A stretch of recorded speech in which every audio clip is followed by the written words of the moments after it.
ಹಳ್ಳಿಯೊಂದು ಅರಿಕೇರಿ ಗುಡ್ಡ. ಅಲ್ಲಿ ದೇವರ ಸೇವೆಗೆ ಜೀವನ ಅರ್ಪಿಸಿದವರು ಶ್ರೀ ಪರಮಪೂಜ್ಯ ಅವಧೂತ ಮಹಾರಾಜರು. ಅವರ ಆಶೀರ್ವಾದದಿಂದ ಜನ್ಮ ತಾಳಿದ ಒಂದು ಸಣ್ಣ ಕನಸು ಪವನಸುತ ಡಿಜಿಟಲ್.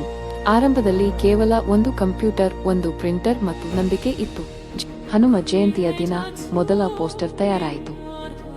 ಜೈ ಶ್ರೀ ಹನುಮಾನ್ಯೆ ಎಂದು ಬರೆದ ಆ ಪೋಸ್ಟರ್ ನೋಡಿದ ಜನರು ಭಾವವಿಭೋರರಾದರು. ಅಲ್ಲಿಂದ ಶುರುವಾಯಿತು ಪವನಸುತ ಡಿಜಿಟಲ್ನ ಪವಾಡ. ಜನರ ಫೋಟೋ ತೆಗೆದು ಅದರ ಹಿಂದೆ ಭಕ್ತಿ, ಸಂತೋಷ, ನೆನಪು ಎಲ್ಲವನ್ನೂ ತುಂಬುವುದು ಪವನಸುತ ಡಿಜಿಟಲ್ನ ಧ್ಯೇಯವಾಯಿತು.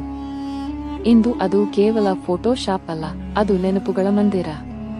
ಮದುವೆ ಪೋಸ್ಟರ್ ಆಗಲಿ, ಹಬ್ಬದ ಬ್ಯಾನರ್ ಆಗಲಿ ಅಥವಾ ಸಣ್ಣ ಪ್ರಮಾಣ ಪತ್ರದ ಡಿಸೈನ್ ಆಗಲಿ, ಪ್ರತಿಯೊಂದು ಕೆಲಸದಲ್ಲಿ ಭಕ್ತಿ, ಕಲೆ ಮತ್ತು ಪ್ರೀತಿ ಬೆರೆತಿದೆ.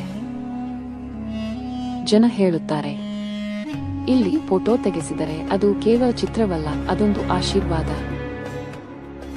ಮಹಾರಾಜರ ಆಶೀರ್ವಾದದಲ್ಲಿ ಹುಟ್ಟಿ ಬೆಳೆದ ಈ ಡಿಜಿಟಲ್ ಲೋಕದಲ್ಲಿ ಪವನಸುತ ಡಿಜಿಟಲ್ ಇಂದಿಗೂ ಹನುಮಂತನ ಶಕ್ತಿ, ಭಕ್ತಿ ಮತ್ತು ಸೇವೆಯ ಚಿಹ್ನೆಯಾಗಿ ಪ್ರಕಾಶಿಸುತ್ತಿದೆ.